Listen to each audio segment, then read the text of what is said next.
Recording started. I guess it was recording started. So, what you should be seeing on your screen is the home page for our registry software.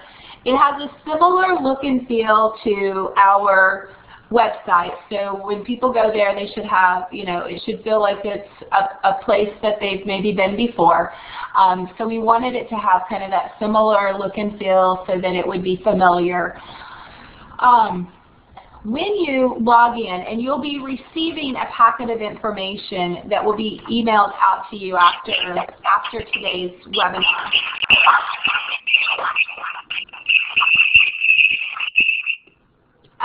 We are getting a little bit of feedback. If somebody new has signed in, if you are calling in on the telephone, you need to be sure that the speakers on your computer are muted because we'll get feedback rolling between the phone and the computer. If you're in a large conference room and you've got a lot of people around the table, just to help with the noise, just room noise, you can put your phone on. You can push *6, and that will mute your phone. But then when you need to talk, you would just push *6 again, and you would have an active phone line. And that may just help with just some feedback, because I know that in some places we do have large groups of people. All right. What I was saying is you'll be receiving a email that has kind of the user guide that will walk you through basically the steps that we'll walk through this morning. It'll have the user ID and the password, which is what you were going to type right here in the registry ID. The one thing that you'll want to make sure that you do is to put the green dot in organization, because you are logging in under Oklahoma Child Care Services login. So you are all using the exact same login.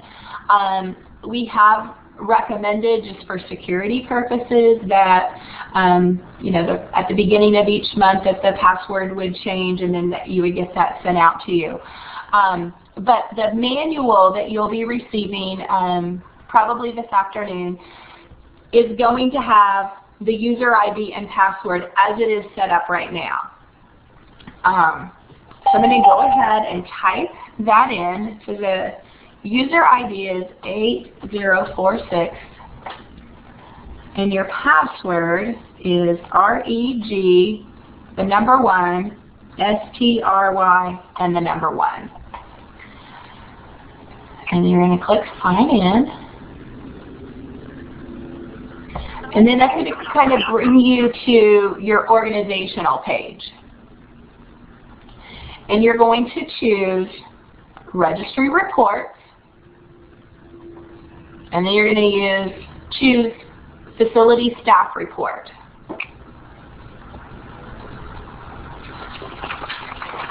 In this page, this is where you're going to basically search your facilities for their staff training records, prior to going out to do your visit, so that you would be able to verify what staff have training, if they have the training that they need for this year.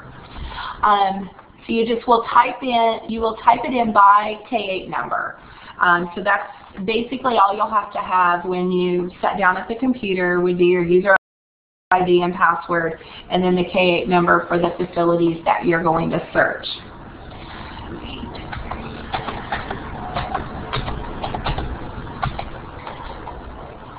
You have the option to hide previous staff or show previous staff. So if you want to see the view of everybody that's ever been associated with that, then you would want to show previous staff. Most likely you're most interested in who works there right now. So you would want to hide previous staff. So if a staff member has been disassociated, has left that facility, doing hide previous staff is going to keep those folks away. it seems like we've had somebody that has joined us. If you have newly joined, if you are on the telephone, I just ask that you mute your speakers so that we don't get feedback. So I appreciate that.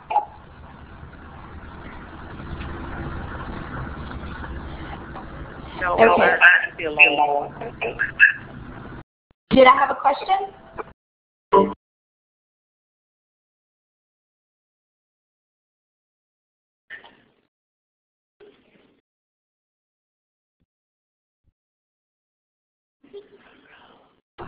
Okay, I thought someone was trying to ask a question. All right. So the training after or training before, you can go back. It's going to default to go back a year from today, whatever day you log in. If you want to search back farther than a year, so if you want to maybe look at 18 months, that would be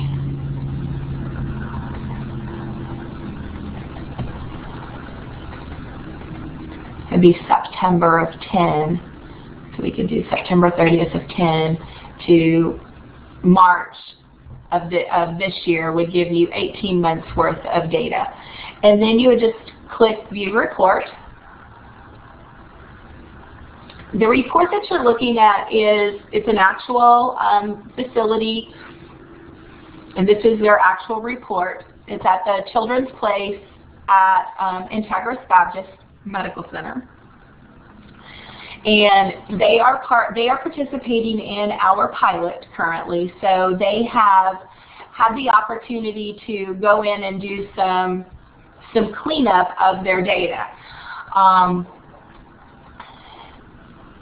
So what you can see here at the top is their K-8 number, what county they're in, who the primary contact is, address, their effective date, phone number, and then we have all of the staff that are listed here that are actually associated with this and are on the registry currently.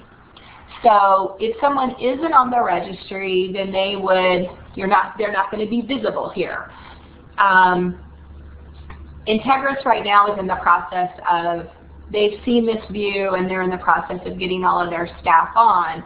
So very shortly, they'll have like a complete staff list because they're in the process of getting their staff that weren't showing up to show up. But they do have quite a few staff here that we can look at so that you can see. Now, if they are expired, so if they're in the system but they haven't renewed, which would be the example here for like Linda Blakely, she expired in August of last year. So we may not have any recent training on her because she hasn't submitted an application since August of 2010. So we're not going to have, unless she's attended a training that is by an approved training sponsor, we're not going to see any current training on her record, potentially. I still think it's important for you to go ahead and check, because if they have attended a training that's by an approved training sponsor, that training will show up. And each of these names basically is a live report. So we can click on Linda Blakely, and we can see information about her. She was a level 4 on the professional development ladder. It expired on this date, on 8/10 of 10. Her position at Integris is a teacher. She started there in May of 06. She's been there 5 years and 10 months. She has a CDA, that's infant toddler, and it expires in July of 12.